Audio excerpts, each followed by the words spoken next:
کب کہا ہے کہ مجھے تمہاری نمازیں چاہیے؟ اللہ تو کہتا ہے تمہیں تمہارے لیے نمازیں چاہیے،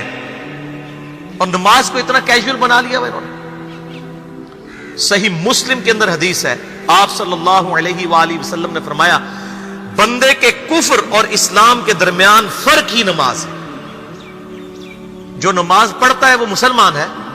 اور جو نماز نہیں پڑھتا وہ پاکستان کے شناختی کارڈ میں مسلمان ہے، اللہ کی ڈیفینیشن میں وہ عملاً کافر ہے۔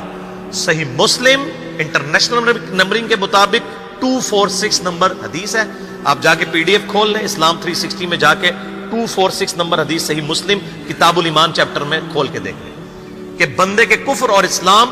شرک اور اسلام کے درمیان فرق ہی نماز ہے۔ آپ بے شک اپنے آپ کو مسلمان کلیم کرتے رہے، لیکن وہ شناختی کارڈ والا مسلمان ہے، نکاح طلاق والا مسلمان ہے، اس کا جنازہ بھی پڑھ دیا جائے گا، پیدا ہوگا اذان بھی دے دی جائے گی، اللہ کے حضور وہ مسلمان نہیں ہے، وہ بس کلمے کا ہی ہم احترام کرتے ہیں، ادروائز تو عملاً کافر ہے وہ۔ اسی طریقے سے جامعہ ترمذی میں حدیث ہے، سنن نسائی کے اندر حدیث ہے، سنن ابن ماجہ کے اندر حدیث ہے کہ آپ صلی اللہ علیہ وآلہ وسلم نے فرمایا جس نے نماز چھوڑ دی گویا اس نے کفر کیا،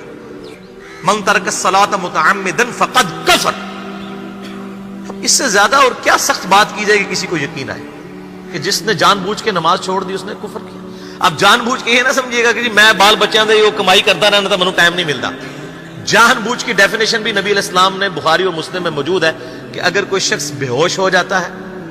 یا سویا رہ جاتا ہے، یہ دو آپشنز ہیں، یا تیسرا آپشن ہے وہ بھول جاتا ہے،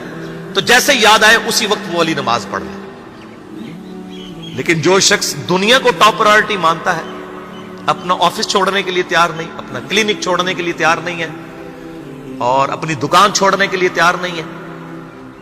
نماز کے لیے، تو ظاہر ہے کہ وہ تو اپنے آپ کو دھوکہ دے رہا ہے۔ اللہ تعالیٰ تو اپنے معاملات کے اندر بالکل اسٹریٹ فارورڈ ہے، بالکل یہ ذہن میں رکھ لیں۔ جامعہ ترمذی میں صحیح سند کے ساتھ موجود ہے، عبداللہ بن شفیق تابعی رحمہ اللہ تعالیٰ کہتے ہیں کہ صحابہ کرام علیہم رضوان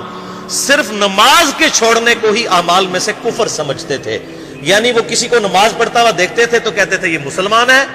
اور کسی کو نماز پڑھتا ہوا نہیں دیکھتے تھے تو وہ کہتے تھے یہ کافر ہے۔ یہ جامعہ ترمذی ہے، یہ کوئی سٹوری بک نہیں میں سنا رہا آپ کو۔ مسند احمد میں صحیح سند کے ساتھ حدیث ہے، نبی صلی اللہ علیہ وآلہ وسلم نے معاذ ابن جبل سے فرمایا معاذ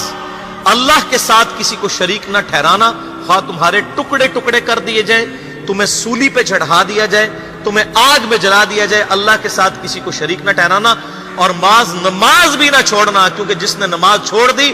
اللہ تعالیٰ کے ذمہ کرم سے وہ نکل گئے، اللہ کے حضور اس کے لیے کوئی حصہ نہیں ہے جس نے نماز چھوڑ دی۔ کتنا کرٹیکل ایشو ہے۔ اور اسی طریقے سے مسند احمد میں ہی ایک اور حدیث ہے کہ آپ صلی اللہ علیہ وآلہ وسلم نے فرمایا جس شخص نے اپنی زندگی میں نماز کی حفاظت کی، قیامت والے دن وہ نماز اس کے لیے نور ہوگی، نجات ہوگی، اور اس کے حق میں دلیل ہوگی، اور جس نے نمازوں کی حفاظت نہیں کی اس کے لیے قیامت والے دن کوئی نجات، کوئی نور اور کوئی دلیل نہیں ہوگی، الٹا اس کا حشر